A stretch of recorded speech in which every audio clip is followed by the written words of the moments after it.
Bila nanti ku kembali hadapmu wahai Tuhan, aku takkan sanggup menanggung dosa-dosaku. Aku mohon ampunan, sesungguhnya Engkau Maha Pengampun dosa-dosa. Bismillahirrahmanirrahim. Assalamualaikum warahmatullahi wabarakatuh. Waalaikumsalam warahmatullahi Alhamdulillah wa wabarakatuh. syukurillah wa la hawla wa la quwwata illa billah. Rabbi ighfirli wa li walidayya warhamhuma kama rabbayani shaghira. Allahumma amin.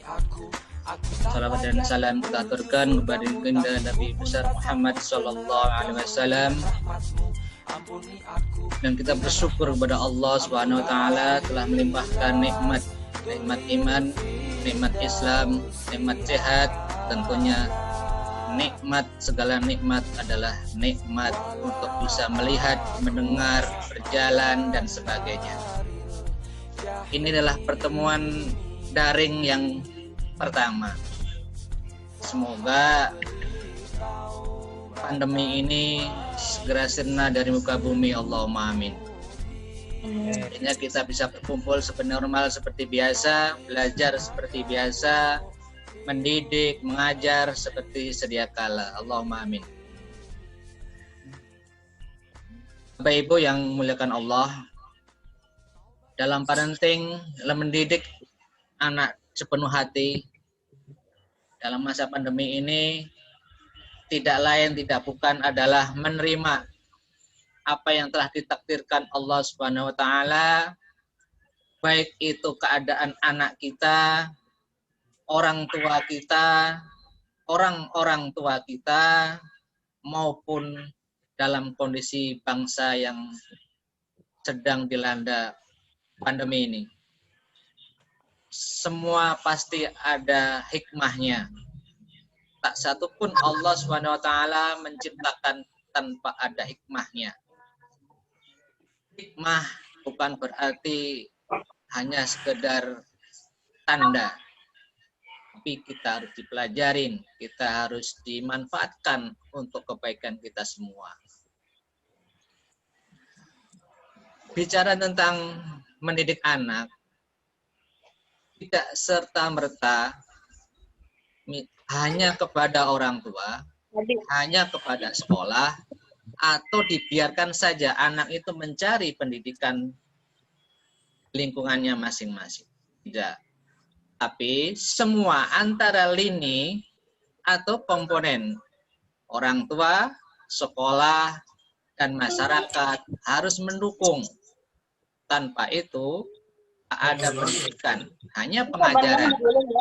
Namun pendidikan adalah mendidik, memberi contoh, memberi tauladan, memberi suatu peringatan, dan memberi suatu pujian. Bukan hanya pujian tok. Anak salah tetap dipuji, tidak. Anak salah diperingatkan, diberitahu, diarahkan, itulah pendidikan. Kalau pengajaran hanya memberitahu, terserah mau dipakai mau tidak, itu pengajaran. Untuk pendidikan, ya fokus antara sekolah sama orang tua itu mendidik, memberi contoh, memberi tauladan, bahkan memberi suatu pujian tanpa berlebihan tentunya. Jangan sampai pujian ini melenakan anak sehingga anak itu terkontrol, semuanya baik-baik saja, padahal tidak. Nah, sekarang masa pandemi ini kebanyakan orang tua kerja, tuanya kerja juga, tinggal sama neneknya atau keluarga yang lain. Kadang kita ketemu sama anak aja jam 9 misalkan, ya. Jam 9, jam 10, jam 6-nya sudah pergi lagi. Ini kan apa namanya? Kemungkinan kurang terkontrol anak itu. Makanya kalau kita semuanya sibuk, kemungkinan sempatkan waktu mungkin berapa jam, berapa menit untuk nanya belajar apa nak tadi malam, main sama siapa, tanya, jangan diamkan kalau apalagi main. Sekarang ini mainnya luar biasa. Kita kadang-kadang nggak bisa membatasi kita bermain dengan siapa, tapi tanya main sama siapa. Kalau alhamdulillah kalau anak ini bermain dengan teman-teman yang baik-baik, ya, itu syukur. Tapi kalau dapatnya teman yang tidak baik, ini innalillahi. Karena sekarang ini anak semua dipegang HP, ya, sama Mendikbud suruh gadget, ya, semuanya. Padahal 2 tahun yang lalu banyak. Bagaimana bahaya gadget? Ini kan kontradiktif pernyataan-pernyataan seperti ini. Lalu saya hakul yakin anak SD, anak TK dibanding gadget tidak produktif atau malah membahayakan menurut saya. Harus didampingin full, tidak dibiarkan memegang. Anak TK, ya. Saya tidak setuju dengan hanya anak itu diam dipegang gadget. Biar diam, tidak. Ini membahayakan anak-anak.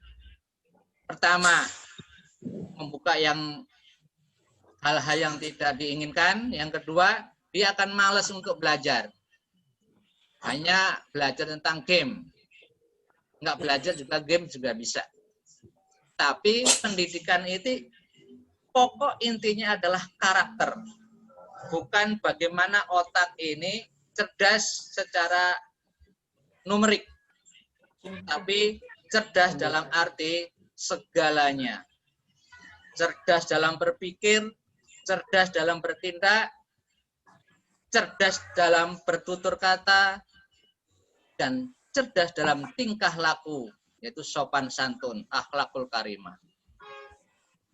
Nah, itulah kenapa kita harus mendidik dengan sepenuh hati kepada anak kita, karena anak kita punya keterbatasan, karena masih anak-anak, makanya perlu bimbingan. Tidak semua anak itu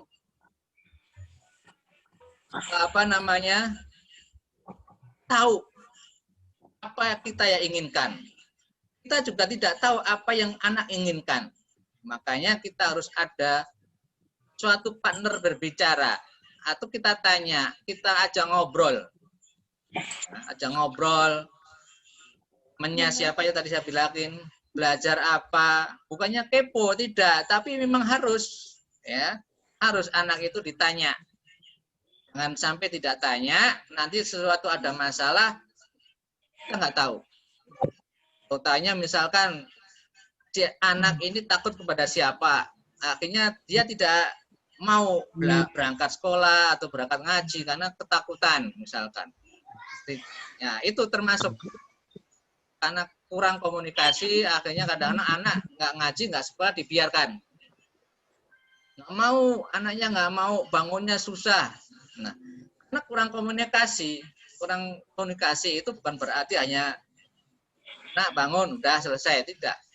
Tapi malamnya itu diberi sugesti atau motivasi. Besok sekolah nak, bangun pagi-pagi, ayo kita tidur, misalkan begitu. Kita berdoa kepada Allah biar bangun pagi. Nih, dari situ itu sudah timbul komunikasi. Nah, tuh, yang pertama. Yang kedua, kita jangan terlalu membeda-bedakan dengan anak satu dengan anak lainnya. Terutama teman-teman yang temannya sudah bisa A, B, C, misalkan begitu. Anak punya kecerdasan masing-masing. Ya. Dan anak itu bisa punya kecerdasan 1, bahkan bisa 4 kecerdasan sekaligus. Tapi kecerdasan tanpa diasah, ya tentu tidak bisa apa-apa. Terus perlu pelatihan, bimbingan, pendampingan, dan segala macam. Tidak hanya diserahkan hanya tentang bakat atau dengan kecerdasan yang sudah dimiliki. Kecerdasan tanpa suatu latihan tidak ada apa-apanya. Yang ketiga, mari kita tetap berdoa, sambil berdoa, mendoakan kepada anak, mendoakan kepada temannya, mendoakan kepada gurunya. Kami juga sebagai pihak sekolah dan guru tetap mendoakan 24 jam. Mendoakan kita semua. Bahkan mendoakan bangsa kita agar tetap pulih kembali. Mungkin itu aja antar dari kami. Wabillahi taufiq wal hidayah. Wassalamualaikum warahmatullahi wabarakatuh.